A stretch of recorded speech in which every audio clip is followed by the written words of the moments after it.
Welcome to Clarity and Charisma Podcast. From the Handcrafted English team. Hello, everyone, and welcome back to Handcrafted English. I'm Emma. And I'm Daniel, and today we are talking about traps. Not, the Indiana Jones kind with the giant rolling boulders, but something much, much scarier.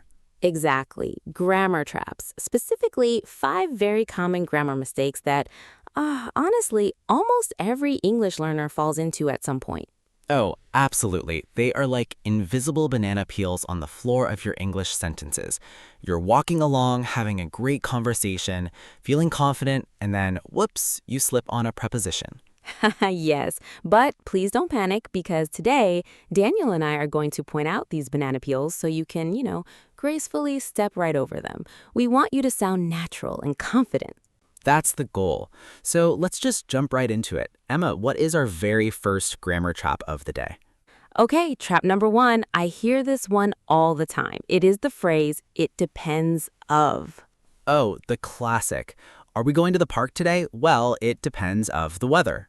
Yes, exactly. It sounds so close to being correct, but it is a trap. In English, we do not say depends of. We say depends on.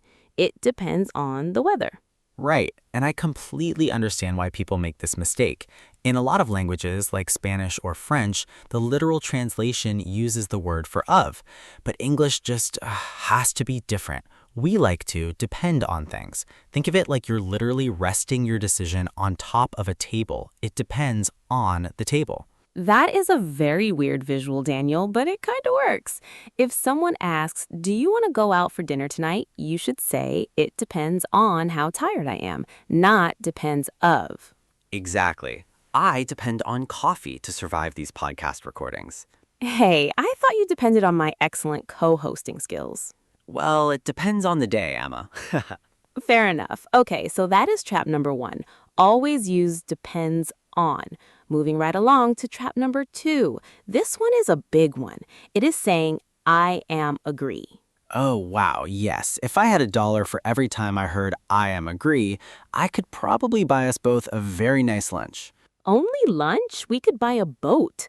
So why is I am agree wrong? Well, in English, agree is a verb. It's an action. It is not an adjective. Exactly. You wouldn't say I am jump, right? You just say I jump. It works the same way with agree. You just say I agree. I think the confusion happens because we use I am for feelings and states of being. I am tired, I'm hungry, I'm happy. So people think, I am agree. Yeah, it feels like a state of mind, but grammatically, you are performing the action of agreeing. If you really want to use the word am, you have to change the form completely and say, I am in agreement. But honestly, nobody actually talks like that in real life unless they are a lawyer in a courtroom. True. Just keep it simple. I agree with you. Or if you want to sound very enthusiastic, you can say, I completely agree, but never ever, I am agree. I completely agree with you, Emma. See, it's not easy. Perfect. So we've survived the first 2 traps. What's trap number 3, Daniel? Trap number 3 is pluralizing uncountable nouns. And specifically, I'm talking about words like information, advice, and furniture. Oh, the dreaded uncountable nouns. They're so sneaky. They really are. So often, a student will say to me, Daniel, can you give me some advices? Or I need more informations about the project. And it makes logical sense. If you have one piece of advice and then I give you another piece of advice, you now have 2 advices, right? Logically, yes. Grammatically, in English, no. Advice and information are like water. You can't really count water. You don't say, I drank 3 waters, unless you mean bottles of water. Right. So the word advice never gets an S at the end. It's always just advice. If you need to count it, you have to use a counting word, like, let me give you a piece of advice. Or 2 pieces of advice, but usually we just say some advice. Can you give me some advice? I need some information. My favorite is furniture. People say, I bought new furnitures for my house. Just imagine a giant truck pulling up full of furnitures. It just sounds so funny to a native speaker. Right, just say I bought some new furniture, no S. And if you really want to be specific, you bought 3 pieces of furniture: a sofa, a chair, and a table.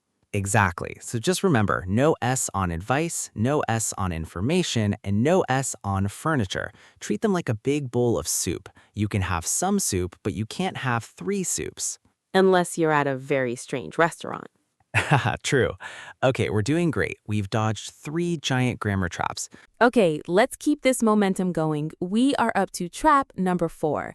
And honestly, Daniel, this one always makes me laugh a little bit, just because it completely changes the meaning of what the person is trying to say. Oh, I know exactly which one you are talking about. It's the battle of the adjectives, the ed versus the ing endings. Yes, the classic I am boring versus I am bored.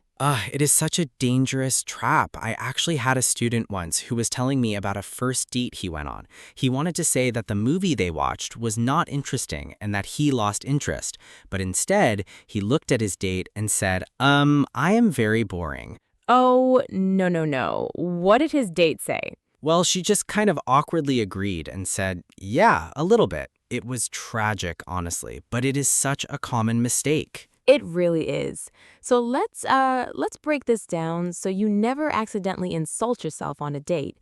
When an adjective ends in ed, like bored, tired, or confused, it describes how you feel. It is your internal emotion. Right, so if you're sitting in a meeting for 3 hours and you are falling asleep, you feel bored. You say, I am bored. Exactly.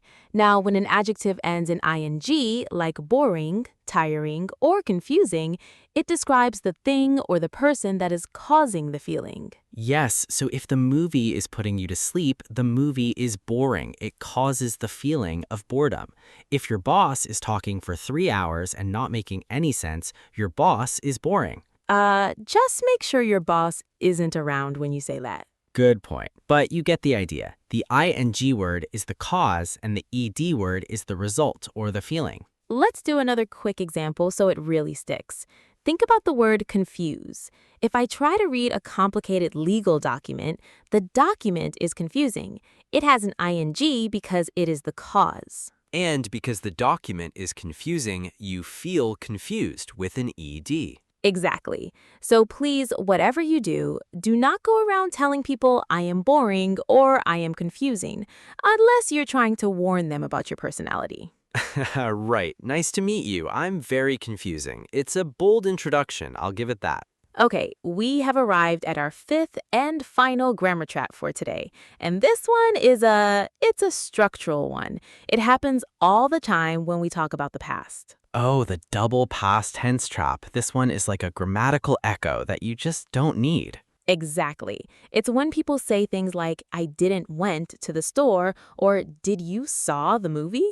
Yes, I didn't went. It sounds logical because you're talking about the past, so your brain says, okay, quick, put everything in the past tense. Turn go into went. Right. Your brain is just trying to be helpful. It wants to make absolutely sure the listener knows this happened yesterday. But in English, we only need one past tense marker in a negative sentence or a question. I like to think of the word did as a time machine. The verb do or does hops into the time machine and becomes did. Once did is in the sentence, the time travel is complete. You're already in the past. I love that, the time machine. Yeah, so once did or didn't has done the heavy lifting, the main verb gets to just relax in its base form. It doesn't have to change.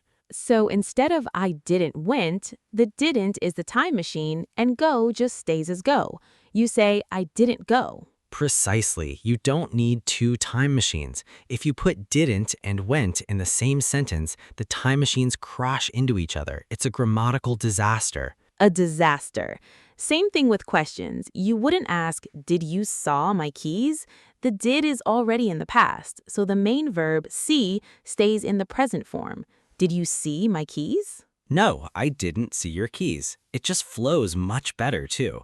It takes a little practice to train your brain to stop overcompensating, but once you get the hang of it, your English will sound so much more natural. Okay, wow, we just covered a lot of ground today. Let's do a quick rapid-fire recap of all 5 banana peels, grammar traps, so that everyone can memorize them. Sounds like a plan. Trap number 1. Don't say depends of. Right. Always say it depends on, like resting your choice on a table. Trap number 2, never say I am agree. It's an action, not a state of being. Just say, I agree. Trap number 3, do not put an S on uncountable nouns. Yes, no informations, no advices, and definitely no furnitures. Just keep them singular. Trap number 4, don't mix up your ed and ing adjectives. Remember my poor student on his date. I am bored is how you feel. I am boring is what you are. Don't be boring. And finally, trap number 5, the double past tense. Avoid the time machine crash. Use did or didn't for the past and leave the main verb alone. I didn't go, not I didn't went. Perfect. You know, Daniel, looking back at all 5 of these, it really highlights how English is, well, it's a very messy language, isn't it? Oh, it's a complete mess. It's 3 languages stacked on top of each other wearing a trench coat pretending to be one language. Exactly. And I think that's why it's so important for learners to not be too hard on themselves when they fall into these traps. I mean, native speakers make mistakes all the time, too. Absolutely. The goal here isn't to be a perfect grammar robot. If you say it depends of, people are still going to understand you. Communication still happens. Right. We just want to help you polish your skills so you can speak with more confidence. When you aren't second-guessing your propositions, you can actually focus on, the conversation itself. And that is the true secret to fluency. Speaking of conversations, Emma, I think we have talked quite enough for one day. My coffee cup is completely empty, which is a tragedy. Wait, Daniel, are we still recording? Let me check the computer. Yes, the little red light is still blinking. We are definitely still recording. Oh, well, hi again. Since you are all still here listening, maybe we should reward you with a secret bonus grammar trap. A bonus banana peel. I love it. What do you have in mind? Okay, so this is a mistake I see all the time, especially in writing. It is the email trap. People always write, I look forward to hearing from you at the end of their messages. Ah, yes, the dreaded email sign-off. It looks so professional, but it is just slightly broken. Exactly. After the phrase look forward to, we actually need the ing form of the verb. So it should be, I look forward to hearing from you. Right, and it confuses so many people because usually the word to is followed by the base verb. I want to go or I need to sleep. But here, the to acts like a preposition. It really does. It acts just like the on in depends on. So any verb that comes after it needs that ing ending. You say, I look forward to seeing you, or I look forward to meeting your team. Honestly, if you fix that one tiny mistake, your professional emails will look 100% better instantly. Your boss will think you are a native speaker. Absolutely. Okay, now we are actually finished with the episode. I am going to reach over and press the stop button. Are you sure you know which button it is this time? I think so. It's this big red one on the soundboard, right? Let's find out. Wait, Emma, no, that's the button for the sound effect. Oh, whoops, my mistake. Okay, finding the stop button now. Bye, everyone.